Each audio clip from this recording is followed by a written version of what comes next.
Epic of Gilgamesh. Gilgamesh went abroad in the world, but he met with none who could withstand his arms till he came to Uruk. But the men of Uruk muttered in their houses. Gilgamesh sounds the tocsin for his amusement. His arrogance has no bounds by day or night. No son is left with his father, for Gilgamesh takes them all, even the children, yet the king should be a shepherd to his people. His lust leaves no virgin to her lover, neither the warrior's daughter nor the wife of the noble. Yet this is the shepherd of the city, wise, comely, and resolute. The gods heard their lament. The gods of heaven cried to the Lord of Uruk, to Anu, the god of Uruk. A goddess made him, strong as a savage bull.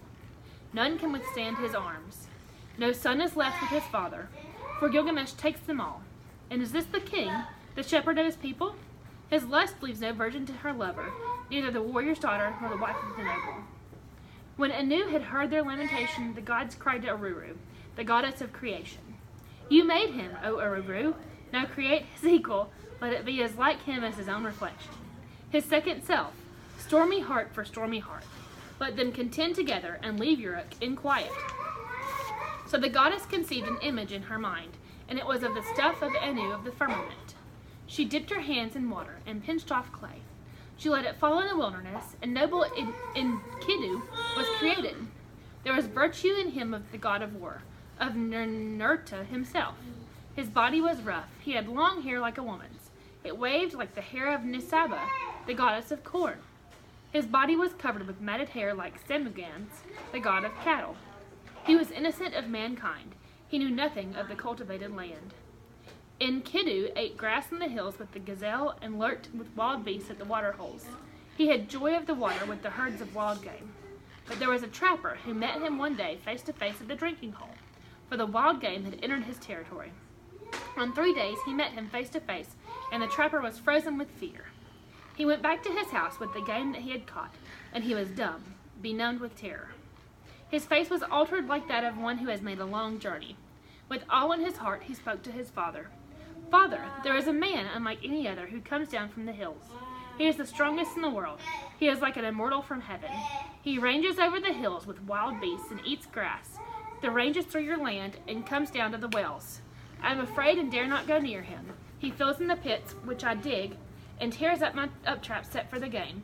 He helps the beasts to escape, and now they slip through my fingers.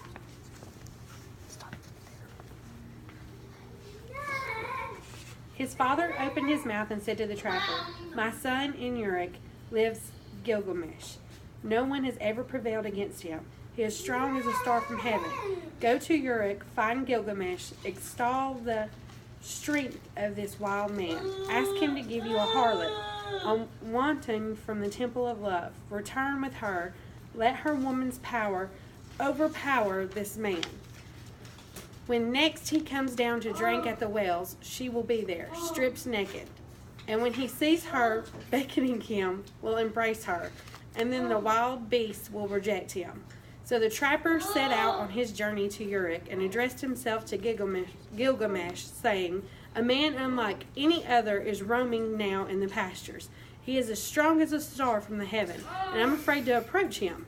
He helps the wild king Ashurbanipal, 669 through 662 BC. The excavations of his library provided a major sorrow of the Mesopotamian literature, including a good portion of the entire Epic of Gilgamesh.